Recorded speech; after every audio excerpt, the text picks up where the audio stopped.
नमस्कार दोस्तों। इमेजिन कीजिए आपने अपनी सारी उम्र की जमा पूंजी एक घर बुक करने में लगा दी। बिल्डर ने कहा मैं 3 साल में पोजीशन दे दूँ। 3 साल हो गए, 5 साल हो गए, 7 साल हो गए, प्रोजेक्ट डिले पे डिले हो रहा है, आपके सुनने वाला कोई है। आप बिल्डर के पास जाते हो, आपको कोई जवाब नहीं मिलता और ऐसी कोई अथॉरिटी नहीं है जो सीधा उस सेक्टर को रेगुलेट करे। कुछ साल पहले तक ये चीज़ें इंडिया में रियल एस्टेट सेक्टर में बहुत ज़्यादा हो रही। प्रोजेक्ट डिले हो जाते थे, बिल्डर एक प्रोजेक्ट का पैसा दूसरे पे लगा देता था। जिस प्रोजेक्ट के लिए उसने कस्टमर से पैसा लिया होता था वो प्रोजेक्ट कभी कंप्लीट ही नहीं। कहीं और ज़मीन खरीदता था, नया प्रोजेक्ट लॉन्च कर देता था। जब वो इन्फॉर्मेशन पास ऑन करता था उस पर कोई भी रेगुलेशन नहीं थी। ब्रोशर्स में बहुत कुछ लिखा होता था। जब आप साइट पे जाते थे या प्रोजेक्ट आपको अगर टाइम पे डिलीवर भी हो गया, लेट होकर डिलीवर भी हो गया, तो उनमें वो सब चीज़ें नहीं होती थी और आप उसको क्लेम नहीं कर पाते थे क्योंकि ट्रांसपेरेंसी नहीं।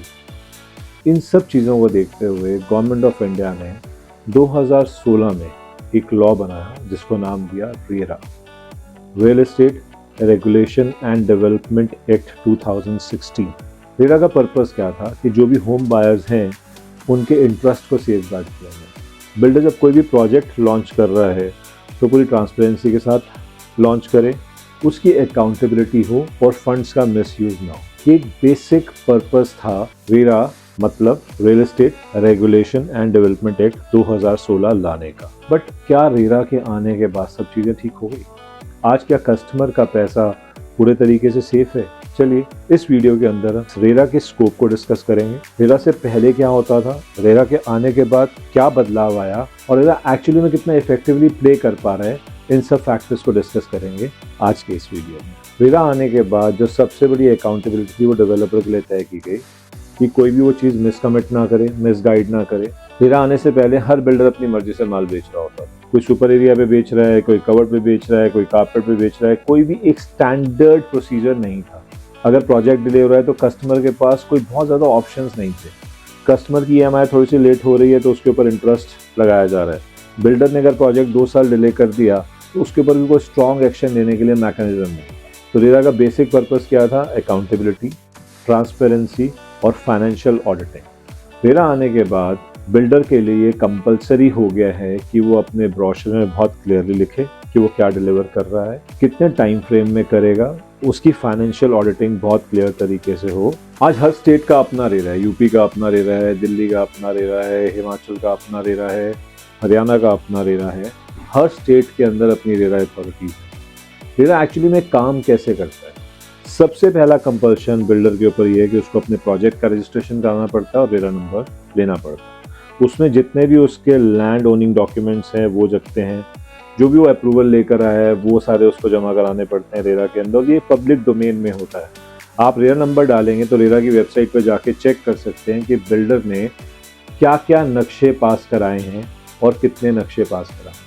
दूसरा जो बहुत इंपॉर्टेंट एस्पेक्ट है रेरा का है वो है ट्रांसपेरेंसी। बिल्डर को बहुत क्लियरली मेंशन करना पड़ता है कि ज़मीन किसके नाम पे है, लेआउट्स अप्रूव हुए हैं कि नहीं हुए हैं, वो क्या बना रहे हैं और कितने टाइम फ्रेम में उसको कंप्लीट करते हैं।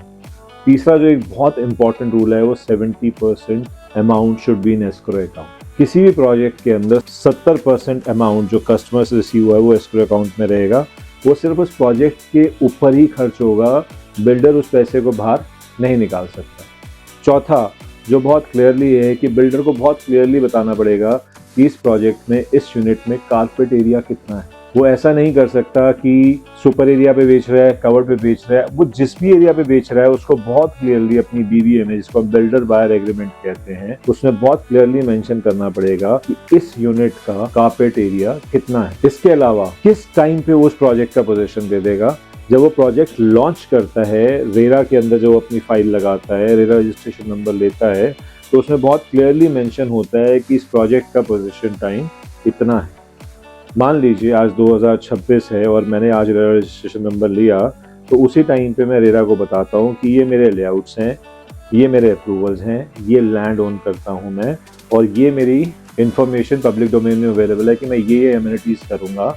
इस तरह से मेरी फाइनेंशियल ऑडिटिंग होगी और ये मेरा हर यूनिट का कारपेट एरिया है और इस प्रोजेक्ट को मैं इतने समय तक पूरा कर दूंगा। ये टाइमलाइन जब रजिस्ट्रेशन नंबर आपका आता है, जब अपना प्रोजेक्ट को आप रेरा में रजिस्टर्ड कराते हैं, तो उसी टाइम पे आपको मेंशन करना पड़ता है। रेरा आने से पहले ट्रांसपेरेंसी नहीं, एक प्रोजेक्ट का पैसा दूसरे प्रोजेक्ट में लगता था, कस्टमर को कुछ भी कमिट किया जाता था तो वो टाइम पे पूरा नहीं होता था, कोई अकाउंटेबिलिटी नहीं थी। आज रेरा आने के बाद इन सब चीज़ों में काफ़ी हद तक बदलाव आया है। आज कस्टमर भी किसी प्रोजेक्ट में इन्वेस्ट करने से पहले देखता है कि क्या ये प्रोजेक्ट रेरा अप्रूव्ड है या नहीं।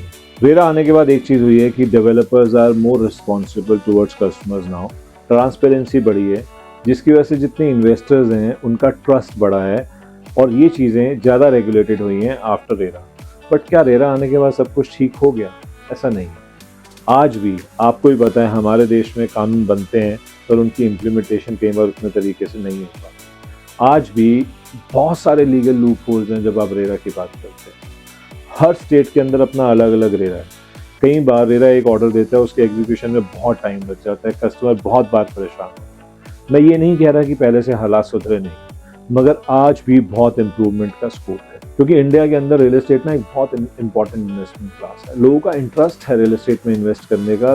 लोगों को बचपन से सिखाया जाता है कि आप प्रॉपर्टी बनाओ, इन्वेस्ट करो, अपनी सेविंग्स करो। तो it is a very important asset class. मेरा रजिस्ट्रेशन नंबर का मतलब ये नहीं है कि आपकी इन्वेस्टमेंट 100% सिक्योर है। क्या करना चाहिए फिर आपको? अभी भी इसका इस्तेमाल करना अपने खुद की इन्वेस्टमेंट के लिए बहुत ज़रूरी है, क्योंकि ये आपका पैसा है, आपने बहुत मेहनत से कमाया। रेरा रजिस्ट्रेशन नंबर के अलावा आपने क्या चेक करना है? ऑब्वियसली बहुत सारे डॉक्यूमेंट्स आपके पब्लिक डोमेन में है कि लैंड किसके नाम पे है, अप्रूवल्स आए हुए हैं कि नहीं आए हुए हैं, बट बहुत इंपॉर्टेंट ये है कि बिल्डर का बैकग्राउंड चेक कीजिए। आज तक कितने प्रोजेक्ट वो डिलीवर कर चुके, उसकी क्रेडिबिलिटी क्या है मार्केट के अंदर। जब आप इन्वेस्ट कर रहे हैं तो ये भी देखिए कि प्रोजेक्ट की डेवलपमेंट कैसी हो रही है, मैक्रो लेवल पे क्या क्या डेवलपमेंट्स आ रही हैं, एप्रिसिएशन क्यों होगी। रेरा आपको एक सेफ गार्ड देता है मगर ये गारंटी नहीं। अपना दिमाग इस्तेमाल कीजिए। ऑब्वियसली रेरा एक कवर देता है, बट आपको अपना दिमाग इस्तेमाल करना ही बहुत है। ऐसे ही बहुत सारे इंफॉर्मेटिव वीडियोस के लिए हमारे चैनल को सब्सक्राइब कीजिए और देखते रहिए। कोई भी जानकारी आप चाहते हैं रेरा के बारे में, रेरा की गाइडलाइंस के बारे में, कमेंट्स में लिखिए RERA and we will answer you.